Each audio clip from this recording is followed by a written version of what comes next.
when I became champion, that when I step in the ring with Randy, is my chance to show that I can step up with not just the best, but one of the best of all time, like one of the top five, in my opinion, of all time.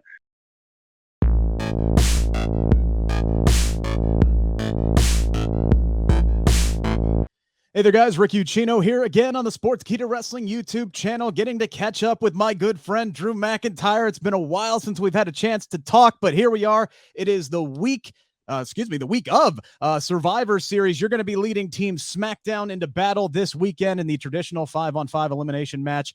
First things first, how are we doing, good sir? I'm marvelous. Not quite sure what time zone I'm in right now. I've been doing a little bit of jumping across the world over the past few months, but the past couple of weeks from UK to Europe, and then I just got home last night from Budapest and getting ready to jump on a flight to Brooklyn tonight. So times are good though. Like I've always wanted to be as busy as possible, and I am as busy as possible. I was going to say though that trip overseas, especially for you, after everything we've gone through the last 2 years, that had to feel pretty good though. Oh, it felt amazing. It's so bizarre that we were literally just in Europe and UK doing a tour 7-8 weeks ago. I got to see my family for the first time in over 2 years, got to see the crowds, and we're right back there again, and the crowds are equally as loud, equally as passionate, equally as wild, and we got to experience it again. So, man, I'll go back over next month. I'll go back over every month. We just want to keep traveling the world, getting to different countries we've not been to in a long time, and it's so cool to get to visit all these different countries, and somewhere like Budapest and Hungary, which I've never been before. It's such a beautiful place. Well, you're going to be in New York this weekend, Brooklyn. Also a beautiful place. Yes. I wish I could be there. Unfortunately, I'll be here in Cincinnati this weekend. But it is a big weekend. Survivor Series. This is one of the four cornerstone pay-per-views for WWE. Interestingly, though, you were going to be captaining Team SmackDown after being one of the faces of Monday Night Raw for the past year. Is that how are your thoughts on that? Getting the switch over to SmackDown, and now you're going against Team Raw. Yeah, I mean, initially, when I moved to SmackDown from Raw, I felt like a complete traitor because I have been on Raw for so many years and been the face of Raw and the champion of Raw. And when you think Raw and Drew McIntyre, we're synonymous with each other. And then suddenly I was on SmackDown. I was like, wow, I'm a terrible person. But it wasn't my choice. And realistically, if I look at the Drew McIntyre story, it all began on SmackDown and things didn't go very well the first time, and I'm looking to make things right this time and fix that part of my history. So, I've got over it. I've had a few weeks to think about it. I've started getting my momentum going on SmackDown with my open challenge, and now I have to face my demons, face Raw head on and kick the crap out of them. But I'm ready for it. And looking at some of the guys on Team Raw, I got a bit of history with them, and I'll be happy to kick them in the heads. Yeah, you're not in a unique situation though either. There are a lot of guys who are going to be in this match, and same for the women in their 5-on-5 traditional matchup that have just changed brands very, very recently. And a lot of people talk about the draft being too close to Survivor Series with the brand to brand, and it kind of limits the battle of supremacy. What are your minds on the Raw versus SmackDown format? Do you think it might be time to change it up a little bit, or do you like it? I don't know about this necessarily the stakes and brand supremacy thing. Like for me, it's just a case of we're on Survivor Series. We're part of one of the multi-man matches like I used to love when I was growing up. And I want to be one of the survivors. Like it's more like personal pride. It's like, okay, well, we're representing SmackDown. That's all fine and dandy, but I'm representing Drew McIntyre. And I want to go out there and run through some of the best that Raw has to offer. And if I'm when I'm one of the last ones standing, I'm going to say, damn right, all eyes are on Drew McIntyre. I just won Survivor Series, the Survivor Series match. And that's what it's about to me. And if anyone else is like SmackDown did it, yeah, just moved here. They can as well, but realistically, I'm all about Drew McIntyre being a survivor. I've always kind of looked at it as like it's baseball. Like you just got traded. Like you just got traded and you're on a new team and you're pushing for a postseason run or something like that. You're going to be just as excited and putting in the team effort. So I was kind of equated it to that. Just build up those like equity points. Like in the end, hopefully all of us are looking to fight the top champion, which is Roman Reigns right now. You just want to keep building up as much momentum as you possibly can, and being a survivor and team on the Survivor Series team just helps you get closer to that goal. Yeah, we will get to Roman Reigns coming up in just a little bit, but your first Survivor Series match was all the way back in 2009. You were a member of Team Miz. You defeated Team Morrison. You were one of the survivors in that match. What do you remember most about heading into that? Because that was roughly 3 months after your main roster debut. You're just 24 years old at the time. What do you remember most about that leading up into that and that match specifically? Being nervous. We're just nervous all the time during that period, getting all these huge opportunities, all these huge matches. And myself and Sheamus are on the same team, which was pretty cool because I think currently we're at odds with each other. I can never keep up. We're on and off so much. We're one of these celebrity couples or something. But yeah, like at the time, like him and I had just kind of hit the scene and we're really making some waves in WWE, which was awesome for us. We came through the ranks together and suddenly we were going to be part of a Survivor Series match. And then by the end of the match, there's the famous picture where I think Sheamus likes to say, as myself, Sheamus and Miz, and he goes, look at Drew and I victorious with that fan that busted in the ring after the match. Oh man, you bring up Sheamus. You guys are on the same brand still. You know he's going to be coming back, I believe, this Friday. You know Cesaro and Ridge Holland are fighting over him right now. But it is my pipe dream of a Drew McIntyre Sheamus tag team run where you guys just beat the hell out of everybody. Is there still hope for that happening one day? There's always hope for that happening. And realistically, we have a space left on Team SmackDown. And although we're kind of at odds with each other right now, I would pick him before anybody to be on the same team fighting side by side, because side by side, we're an indestructible force. Chances are once we beat the other team up, we're going to beat each other up. But as long as we smash the opposition first. And then if we happen to free up another position, then slot in Cesaro there. You've got the super bar and the three of us together. Damage done. Okay, now that's a faction I want to see. I want to see the super bar now. Like just put all three of you guys together and just run roughshod over him. Cesaro's a pretty patient man. Like he can probably put up with me and Sheamus constantly fighting each other, even though we're supposed to be friends. I'm pretty sure he'd probably just be entertained by the whole, thing. Oh, he'd be sitting there just telling dad jokes, laughing at us the whole time. So if you could be tag team champions with anybody, would it be Sheamus or would there be somebody else, that you would want to pick there? It's a difficult situation because I can't turn my back on him, even if we're tag team champions. But at the same time, I know how much chemistry we have and how physical we are and how terrified people are to know they're fighting one of us one-on-one, but together. Our opposition would be like back in the day when you'd hear about certain wrestlers walking up to the board and seeing their name across from certain people going, nope, and leaving the building. I know that's what most people would do if they saw Sheamus and I as a tag team. So yeah, I guess I would pick him, and just to be entertaining for the fans, how much would be on and off during that relationship. We need that therapist that Team Hell No used to have, Dr. Shelby, whatever he was called. Yeah, for sure. That would be a lot of fun. That's one of my pipe dreams. Like when you guys originally started, feuding earlier this year or last year or whatever it was, everything just blends together now anymore. I was one of those ones I was like, damn it, I was really hoping they wouldn't turn on each other and that they would team up. So I'm still hoping that we get to see that one day. It is Survivor Series weekend. Last year's Survivor Series, though, you were in it. You went up against Roman Reigns. I would put that main event up against any other match last year. I thought it was one of the matches of the year for sure. And I think the general consensus among the people, nerds like myself who talk with one another, is that you were drafted over to SmackDown to challenge the head of the table for the Universal Championship sooner rather than later. I know you have to be champing at the bit to get another shot at Roman Reigns, especially how last year's match ended. Yeah, I am. I'm excited, not for if, but when that match is going to come. And it seemed like everyone on the roster, along with all the fans, were like, well, obviously this is the match that's just going to happen. And I'm the first one to say, right, all right, let's take a step back. Like if you look at the lay of the land right now, even though he doesn't always win clean and he's got the biggest head on planet Earth, some might say deservedly so.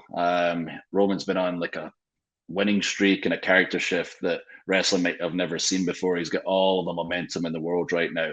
And I can be honest and say, I don't.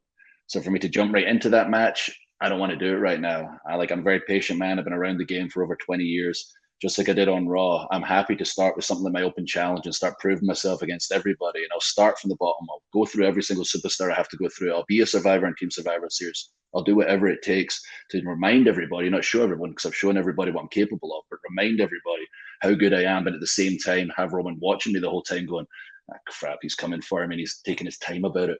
So that's my plan anyway. I don't know what anyone else's plan is, but I would like to take as long as possible to build Drew McIntyre back up to where he needs to be to make that match as big as possible. So you don't have quite a date in mind? Like would WrestleMania be like the end all goal there for that one? Yeah, of course. We'll see how it works out. Kind of a dumb question. Yeah, sorry. But I think so many people they look at the layout of SmackDown and they go, well, obviously Drew is the guy there because you just so fresh in everybody's mind that you were WWE champion for twice over the course of the last year. But I also think if you look at the majority of that locker room, you have some former world champions there, but you also have some really, really talented guys that for one reason or another have not been elevated to that main event scene. So they look at the landscape of SmackDown and go, well, yeah, obviously it's got to be Drew.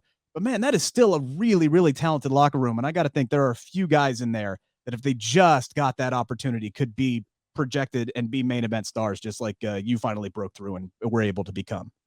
Absolutely. Sometimes it just takes putting that final piece of the puzzle together, like I did at the beginning of 2020. It was just something missing that was preventing me having a connection with the fans. And for me, it was just finally being myself and relaxing, mainly on the microphone, like not in ring or anything. I like felt comfortable who I was there, but I was always walking about with my chest puffed out and my hair in my face and growling and talking about eating carcasses. And that's not me, and no one actually talks like that on planet Earth. So like I was missing that fan connection. It's good to be big generic heel for top babyface to work with, but realistically, I wasn't quite there yet, and I hadn't put that final piece in the puzzle. And when I did, I was off and running. And it's just the case for a lot of the guys, is just finding that one moment that really makes everybody go, there it is. That's what was missing this whole time. And sometimes it's there, and it's just getting the opportunity to show it. And that's the cool thing about the Open Challenge that I've been able to do. But in there with Sammy, and he's got his thing down. Everybody knows what he's all about. And then you've got Ali. We're still waiting to break through to the next level. He's got all the skills. We had a short match. People were talking about him after. And the one with Ricochet, I believe he was like trending right after. Such a short match. I only wrestled about 3 minutes. But my goal in those like short matches is remind you how dangerous Drew McIntyre is, but highlight my opponent, especially when someone as talented as like an Ali and a Ricochet and a Sami Zayn as well. And those are the guys I believe that are going to really break out now, especially some of them that came in being a bit, I don't want to ruffle too many feathers, and I can see they've got chips on their shoulder now and they're ready to, put it all out there. If you put it all out there and you've got no fear, then you won't fail. I'm glad you brought up Ricochet. The best Claymore I have ever seen in my life. How difficult was it to make sure that timing was perfect with him coming off of that moonsault there? Very. I was mildly concerned about it. It's live TV in WWE. We don't get any retakes. And it was so like on the money. I don't even know if the live audience realized that it connected the way it did until they saw the replay, and the people in the crowd, I could hear them watching it going as they saw the replay, because it happened so fast that the foot slid under his chest and caught him in the face that I don't think anyone beyond the first few rows saw the connection until they saw the replay. But yeah, I was very happy that came off the way it did. Yeah, you might have heard me actually cheering from my office. That was one of those things that made me just throw my chair, backwards. You should see me when I hit it and I'm lying there, my legs in the air. I went, hope I connected with that. And I was watching it with the people in the building, like, oh yeah, damn right, that's how I meant to look.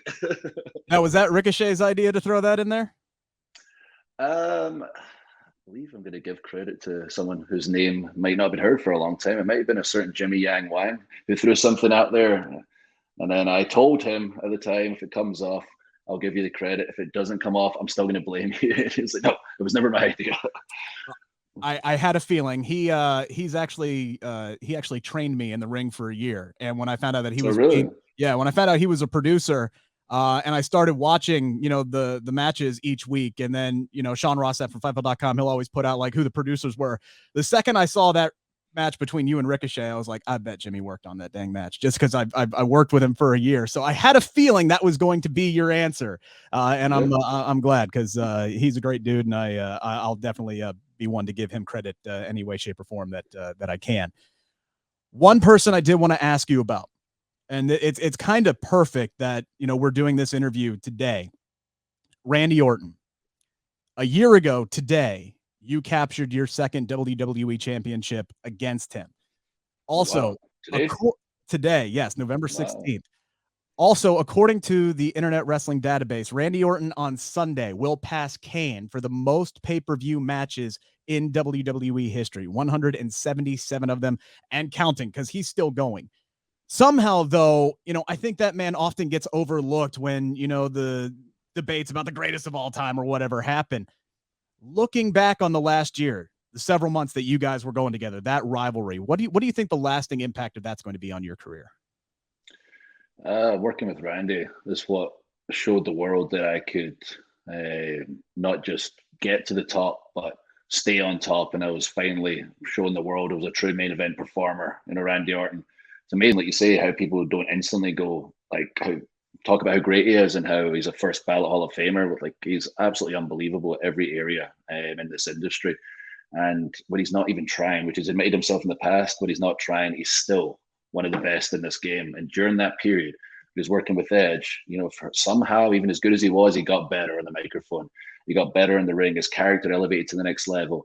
And I knew when I became champion that when I step in the ring with Randy, is my chance to show that I can step up with not just the best, but one of the best of all time, like one of the top 5, in my opinion, of all time. And if I can hang with him, I don't just prove to the world, I prove to myself that I belong.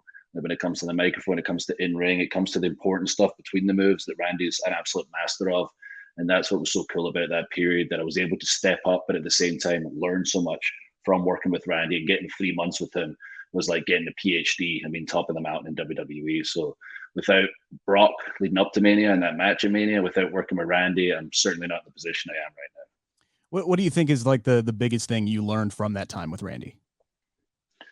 It always goes back to the things that you think like are simpler stuff, but they're so important in our industry. It's just the small stuff. It's the in between the move stuff that Randy's so good at, and it's hard to articulate. But if you watch Randy Orton match, you'll find yourself seeing his face and his expressions more than anybody else. That's because he is so good at making sure he conveys the story he's trying to tell, and you understand exactly what's going through his head throughout the match. And that's the easiest way to think about it is when I'm watching Randy Orton match, I do see his face a whole bunch more than every other person when I'm watching him, because that's by design, and he's an absolute master at it.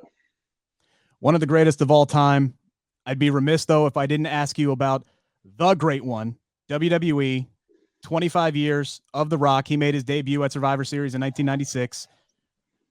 Do you have a favorite, Rock match, Rock moment, or personal experience, with the man that comes to mind that you'd like to share?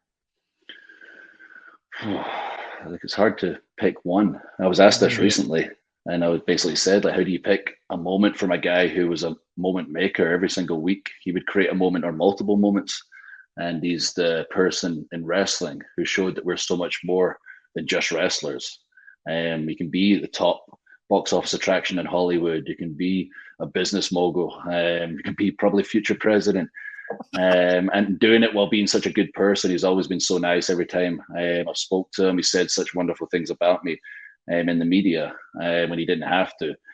And I think about his career. If I had to pick something and single it out, the Rock concert's good. Yeah. But the thing that always sticks in my mind, we talk about those small things in wrestling and being able to manipulate a crowd. Hogan, Rock, and Toronto, when they're face to face and all they did was turn their head to the left and right, and how crazy the crowd went. And then the match as it went on, just watching two masters, two generational icons do, my goodness, the most amazing job of taking that crowd through a thrill ride, and the audience at home, including me, through a thrill ride like never before. And from what I heard, whatever they had planned, it got completely switched, and they were just feeling it when they were out there. And that's what our industry is all about, is just feeling it and taking the crowd through that thrill ride. And there's no bigger thrill ride than that match and those two icons. Those two just staring at each other, and the crowd goes nuts. That's like one of the only times in my life I can imagine I can ever feel like getting goosebumps. Well, I'm literally watching nothing. It's just two guys standing there, but it's the presence of both of them and the electricity in the crowd. It's one of the best moments of all time. Yeah. So if I had to pick one, I just remember how I felt when I was watching that. I've laughed so many times at his promos, and the one for Armageddon, the Hell in the Cell, when he did impressions of Undertaker and Stone Cold, listen to his Backstreet Boys or whatever. And if you just, I don't know, gave it to someone else and had them say it, most of it's like not that funny, but he was so over, so charismatic, so good at what he does. Anything he touched and said turned to gold, which made that even better. Because if he literally gave it to one of the other superstars, it would never have worked. But everything he did, everything he said worked. It was a catchphrase, it was on a shirt. He was so freaking over and so freaking good. Yeah, one of the best for sure. Drew, always great catching up with you. Good luck this weekend, and I'm sure we'll talk again down the line, man. Appreciate you, brother. We'll see you again. Take care. Absolutely.